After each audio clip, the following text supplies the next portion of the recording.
Before we start, please check out our new podcast, Good Sleep. Have you ever noticed how a calm mind can really set the stage for a good night's sleep?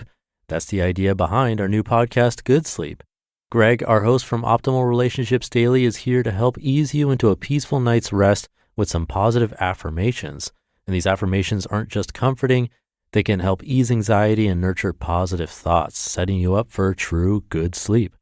So press play on Good Sleep tonight because a good tomorrow starts with a good night's sleep. Just search for Good Sleep in your podcast app and be sure to pick the one from Optimal Living Daily. This is Optimal Living Daily, episode 2925, SelfCompassion, a powerful tool for well-being, by Kate Hesse of nourishing.com. And I'm Justin Malik. And we're going to get right to it today and start optimizing your life.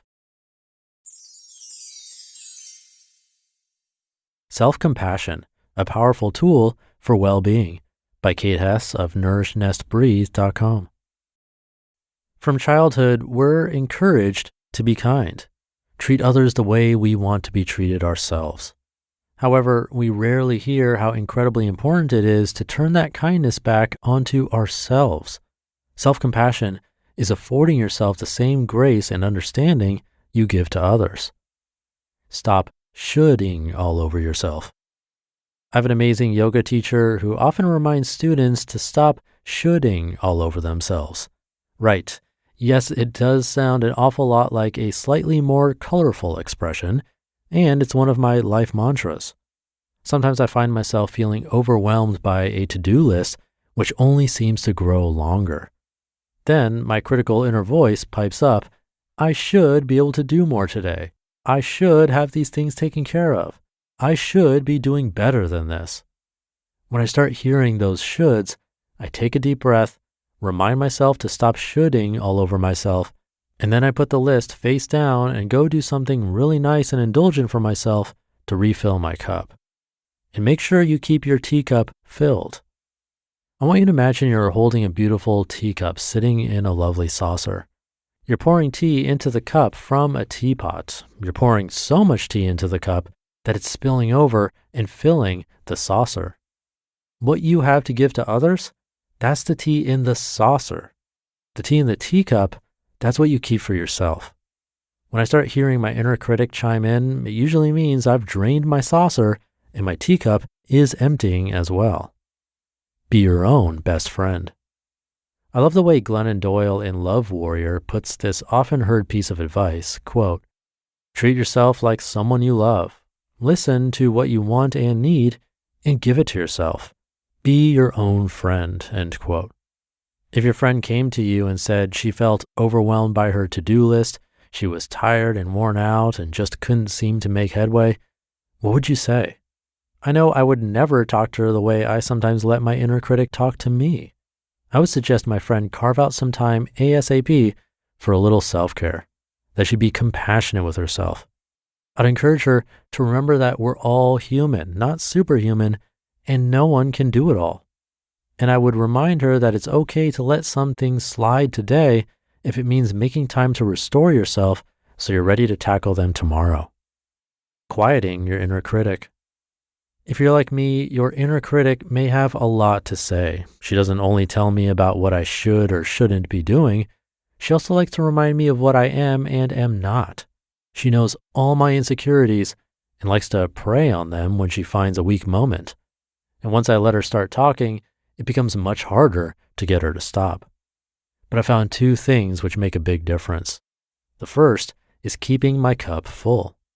When I'm feeling my best, rested, nourished, relaxed, at ease, it's a lot harder for my inner critic to control the conversation.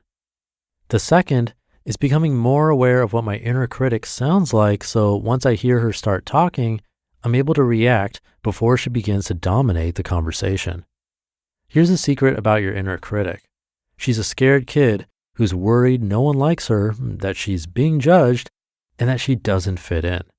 She's one of the voices of your fear, trying to keep you safe by avoiding anything that feels like too much. So try treating her just like you would any other scared kid. Give her a mental hug. Reassure her that she's loved, that she's safe, and that everything is going to be okay. Meditation, yoga, journaling, and other forms of self-care and self-work are incredibly helpful in quieting your inner critic. The fine line between self-compassion and procrastination. It's important to be aware of the fine line between self-compassion and procrastination. When you find yourself avoiding certain things, try to look at them objectively. Are you avoiding them because you truly don't have enough tea in your saucer or teacup to deal with them? Or are you avoiding them because they're edgy and uncomfortable?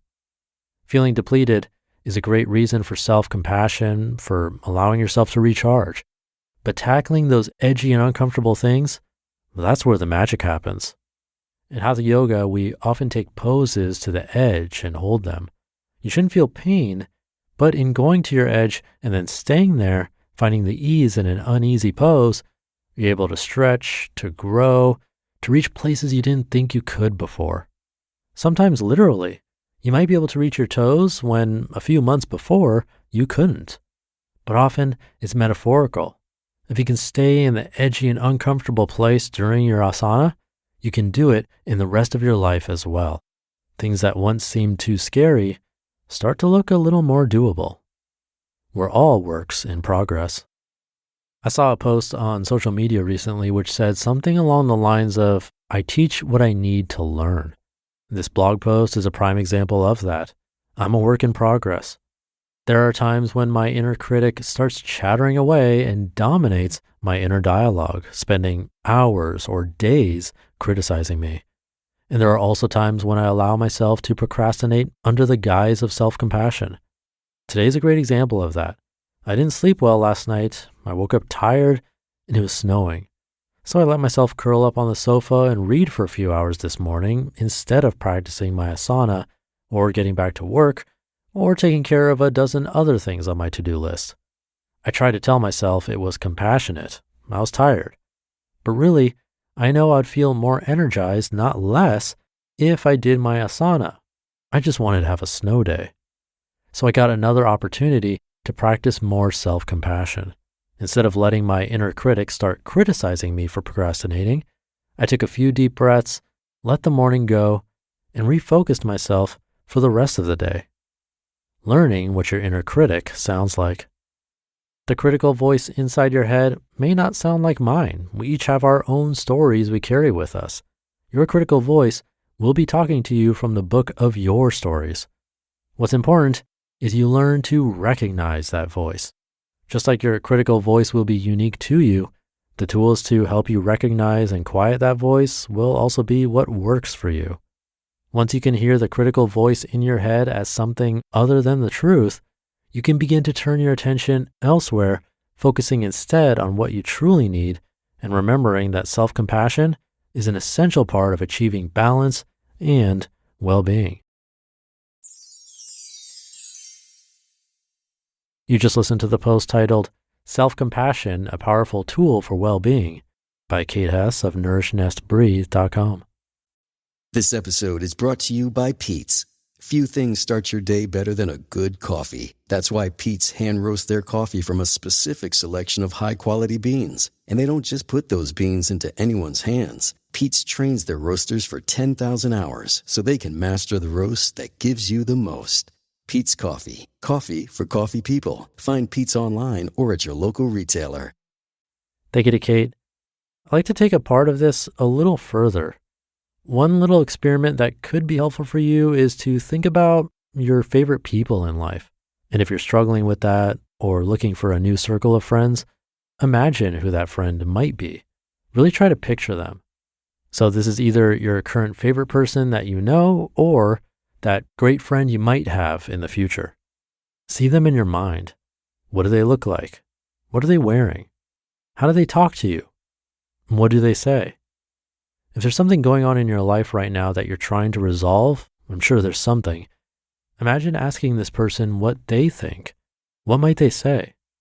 You might see where I'm going with this. It's really you talking to yourself, possibly to an imaginary friend, which is totally fine, and I think actually quite helpful, because that's how we really should be treating ourselves, as a really great friend, not one that's constantly criticizing or stomping all over us.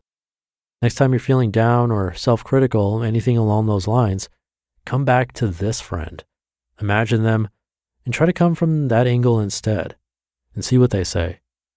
I hope that helps.